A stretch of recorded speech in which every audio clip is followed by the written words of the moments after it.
Just over 100 days ago, a new political dispensation emerged in Zimbabwe with the ouster of longtime leader Robert Mugabe. Emmerson Mnangagwa took office promising change and progressive steps to a more democratic future. David Moore, professor of Anthropology and Development Studies at the University of Johannesburg, joined CNBC Africa to discuss Zimbabwe's political evolution. Now, we've all watched since November last year the dramatic events that took place that led to the exit of former President Robert Mugabe and, of course, bringing in Mr. President Emmerson Mnangagwa. Now, what's on the lips of many is what is the agenda and how does Zimbabwe chart a new course now, being now in a new era? But for you, you have also watched these events with keen interest. And we're at a point where everybody's not wondering what direction Zimbabwe would take. What is your perspective? First of all, I want to hear your perspective on the events that took place, and then we'll move into what you think should be the new path that Zimbabwe should take. Well, thanks. That's a big question. From November until now, there have been a lot of changes, as well as in South Africa. So it could be a new era emerging in this region. More democratic, more transparent, less corruption, that sort of thing. But getting back to Zimbabwe, Mnangagwa and the generals who carried out that coup, or as some people call it, a militarily assisted transition, because it was a soft coup, not very many people were killed, are trying to implement a government with liberal economic strategies, compensating the white farmers whose land was taken back in the early 2000s. It's a very market-friendly type of ideology.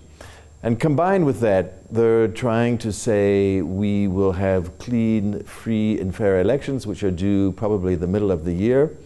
They're having a reconciliation commission to get at the big wound that's been in Zimbabwean society since the 1980s, when thousands and thousands of Ndebele people were killed in an effort to, destroy ZAPU, the opposition party, and absorb it into ZANU, which is now ZANU-PF. So there's a long legacy, and of course, that legacy includes the last decade and a half or more of complete economic destruction. The working class industries are decimated, and so on. So there's a big task. And it looks like in order to get legitimacy to carry on that task, the new regime is going to have to be clean, free, and fair elections, and so on. In the meantime, another aspect of this new era is the death of Morgan Tsvangirai, who was the leader of the Movement for Democratic Change, which was the only party that really challenged ZANU-PF, in any meaningful way. Since 1999, 2000, it has constantly come very close to winning many elections. In fact, probably won, 90% of them, except for the results were jimmied a bit. And face extreme violence, especially in 2008, after a runoff election. 200 or 300 people in the MDC were killed, and Morgan Tsvangirai had to withdraw from that election to save the lives of many of his people, leading to a government of national unity.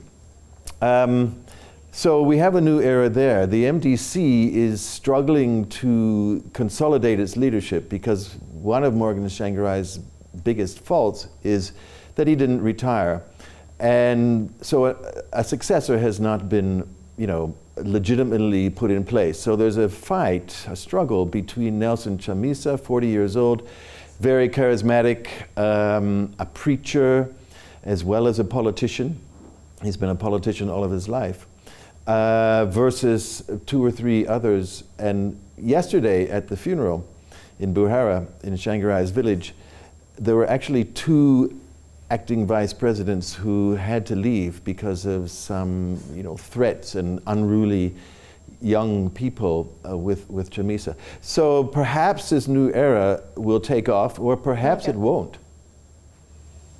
Okay, now, Professor, usually, oftentimes, especially here in Africa, when a new government takes over, the leader, the president, is often faced with the task of first of all unifying the country. Do you think that this government is already on that path? I know that there's been a reconciliation committee or body set up perhaps for that purpose, but what is your assessment so far?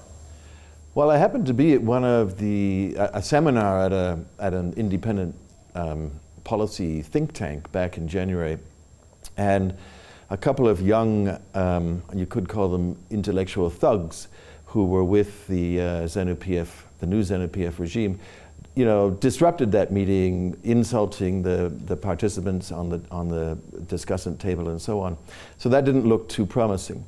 I think a lot of this discourse about unifying a country comes out of the 1960s, when we all believed, well, I wasn't around then, I was too young. We all believed, the one-party state was the only sort of way that countries could be unified. And that led to a lot of one-party states, led to a lot of dictatorships, and it also led to ZANU-PF's discourse in the 1980s that, they should eliminate ZAPU. So I think rather one could think more in terms of pluralism and letting different voices speak, letting the democratic struggle for ideas and visions, put itself on a public stage. And of course, one of the ways of doing that is through liberal democracy, choosing your own parties and so on. I think democracy goes much deeper than that, but it's a big step. So rather than pushing this idea of unity, let's push the idea of let voices speak, let people discuss, let healthy competition take its place.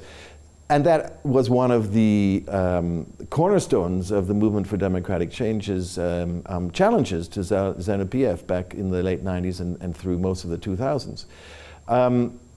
But there have been many, again, there is some aspect of validity to this idea of unity, especially within the parties themselves, because they seem to split. So the only way that Mnangagwa got to be president was, A, he was kicked out of the country by one faction within ZANU-PF called G40, or Generation 40, led by, or at least the eminence grise behind that. The figurehead was Grace Mugabe, the wife of Robert Mugabe, but the eminence grise was someone I'm sure all journalists across Africa know very well, was Jonathan Moyo. So they pushed Mnangagwa out. He was in exile. And then the coup, which of course had been planned strategically for many, many months, if not years, took place. So that was the only way the leadership... David, if I could just come in here, David, if I could just come in here. Now, Zimbabwe is blessed with a lot of natural, mineral resources, and now it would appear that this is a great opportunity for foreign investors, even domestic investors, if they are, to take a second look at the country now that they're in a new dispensation, in a new era. So on that path, what is your assessment in terms of how Zimbabwe should begin to repackage itself, if you will, to bring that much needed foreign investment back into the country? Yeah, that's a good question. Some of the indigenization laws, which were in various modes of implementation during the Mugabe regime, 51% ownership for historically disadvantaged Zimbabweans. Some of those have been retracted, and I think it's only in platinum and diamonds where there seems to be a black empowerment sort of agenda. And those arrangements were full of legal loopholes anyway.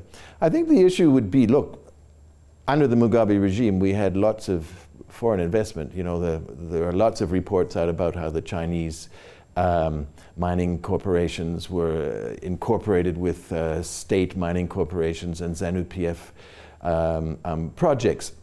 So I guess the idea would be foreign investment, but clean foreign investment. And with all the sort of social responsibility clauses that a good government should be able to impose, or to regulate, good taxation regimes, that sort of thing. So you wouldn't want that blanket, just let anybody come in and do what they want to do type of thing. Mnangagwa himself, there are UN reports out on him for pretty nasty mining deals made in the DRC when the Zimbabwean army was in the DRC. So, and many of the other generals who now have high cabinet posts in this regime. So it does, if you're a mining corporation investigating this situation, how do you really determine if this is a new era or not? And what sort of policies would the MDC coming in for an election have to regulate investors in a good way? You know, Zimbabwe has a very strong infrastructure still, after being, you know, 30 years of neglect pretty well. An extremely well-educated workforce, much of it in the diaspora. So there really needs to be some serious thinking, you know, a Ministry of Science and Technology, innovation tanks, think tanks, that sort of thing that would have to be very carefully thought out and implemented whenever this new regime comes into power.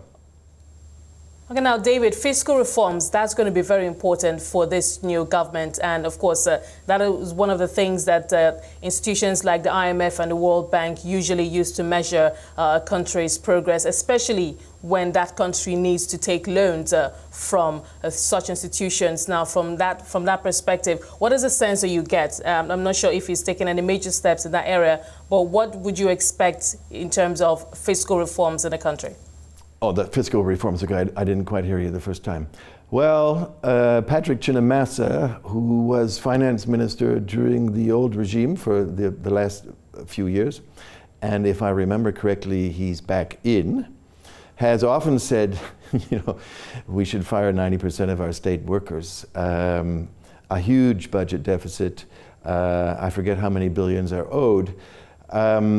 So how do you fire 90% of your state workers, and however many ghost workers is there? Many ghost workers who are militia. One understands that some of these militia and even regular military forces are in the rural areas, 2,000 people. How do, the thing that got Zimbabwe into a big amount of trouble in the first place is that they were misappropriating IMF loans into the military adventure in the DRC in the hopes that they would get some mines.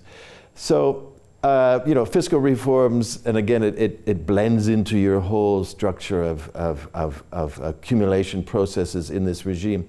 A friend of mine has just published a book, Jabusile Shumba, about the military-state business nexus in Zimbabwe, and it's a deeply structured network of really nasty military business state interactions. So, you know, I'm not a great fan of IMF structural adjustment programs. There have been some relaxation, you know, more welfare, safety baskets, that sort of thing. And oftentimes these regulations are kind of hooked to geopolitical agendas. And this region, of course, is a pivotal one. And much depends on what's going on in South Africa as well. That was David Moore, Professor of Anthropology and Development Studies at the University of Johannesburg.